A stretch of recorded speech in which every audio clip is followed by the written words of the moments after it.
जी नाज़रीन, सिंधी न्यूज़ में ख़बरुनि जो सिलसिलो जारी आहे। ख़बर शामिल कंदासीं दादू खां सखी सरदार चारण जी। दादू औरतुनि जे हक़नि ऐं उन्हनि बाबति कानून जे हवाले सां दादू पुलिस ऐं सिंध हुकूमत जे वुमेन डेवलपमेंट डिपार्टमेंट जे गॾियल ताउन सां तरबियती सेमिनार मुनक़द कयो वियो। SSP ऑफिस दादू जे कॉन्फ्रेंस हॉल में हिकु ॾींहं लाइ तरबियती सेशन रखियो वियो। तरबियती सेशन में ज़िले दादू जे मुख़्तलिफ़ थाणनि जे SHOs ऐं जांच ऑफिसरनि समेत औरत पुलिस एहलकारनि हिसो वरितो।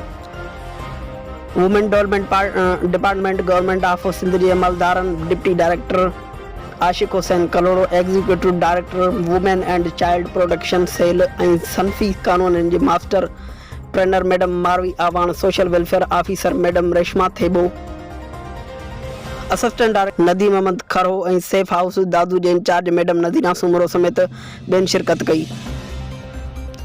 तरबियती सेशन में औरतुनि ऐं ख्वाजा सरान जे हक़नि ऐं उन्हनि मथां थींदड़ मुख़्तलिफ़ क़िस्म जे तशदुद, नाइंसाफ़ियुनि, कारोकारी जे रस्म समेत नंढी उमिरि जी शादी वारनि मसइलनि ऐं उन हवाले सां उन्हनि जी तहफ़ुज़ बाबति जुड़ियल कानून मुतालिक़ ॼाण ॾिनी वई।